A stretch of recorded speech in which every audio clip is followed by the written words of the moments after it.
I just attended the Toronto Real Estate Conference, and the overriding theme was the animal spirits have returned to the market.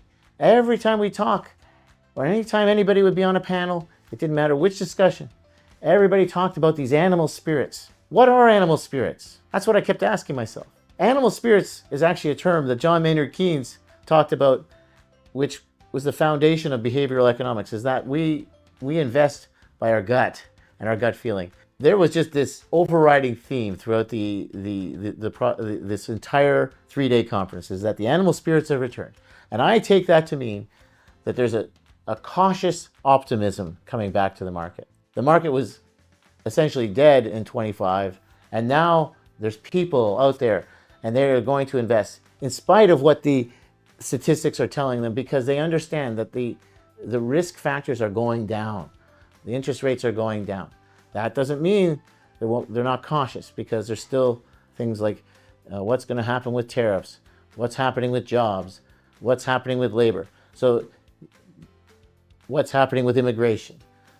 That being said, I think the animal spirits have returned, and I think it's going to be interesting in 25.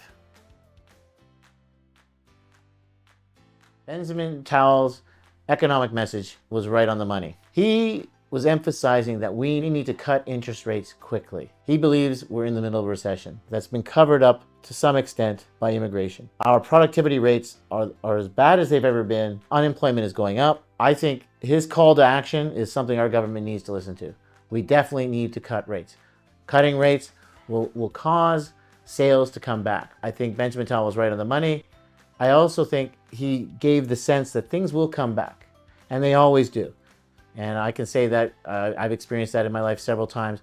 Markets don't stay like this forever. He says this is a moment in time, and we need to figure out a way to make the most of this and figure out a way to reinvent ourselves and adapt and change. Paul Morassutti was highly inspirational. His message that don't believe the hype was right on the money. Canada is a great place to live. Yes, we have problems. Toronto has problems. We have traffic. We have construction. We have delayed subway starts. We have spending on things. We have low productivity. We can sit there and look at all the problems Toronto has. But in reality, it's a great place to live. And if we look at the rest of our country, it's an amazing place to live. While the investment market seems dead in real estate in Canada, in reality, globally speaking, this is one of the best places on earth to be. And therefore, investment will come back, and people will recognize us for what we are, a great place. I think, thank you, Paul, for inspiring me and keeping the faith. The traditional 4 food groups of institutional investing, which is multifamily res, office, industrial, and retail. Big takeaway, retail is coming back. Very undersupplied.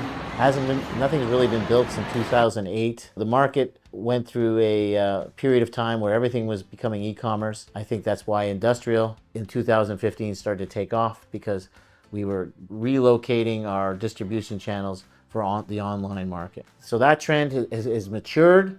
Industrial is still solid, great investment. We don't have to worry about being oversupplied. Paul Morassutti quoted, we might be under demolished. See that as something that's happening in industrial, because we're going to be getting to more modern style of industrial buildings. So there'll be a lot of repurposing or destruction of the old industrial to go into some new industrial. So that's a very strong investment class.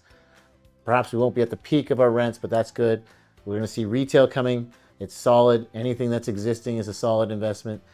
Grocery anchored will continue to be a lead in that space. We might even see some new enclosed malls or some revamps of enclosed malls. So I think that's very interesting. The other interesting one is office. Listening to Rob Kumer, he was basically describing a portfolio of office that he has, which is performing well, but we have no liquidity and cap rates have gone the wrong way. I think that's a temporary phenomenon. The other thing that's going to happen is people will return to the office. People are realizing that productivity is down.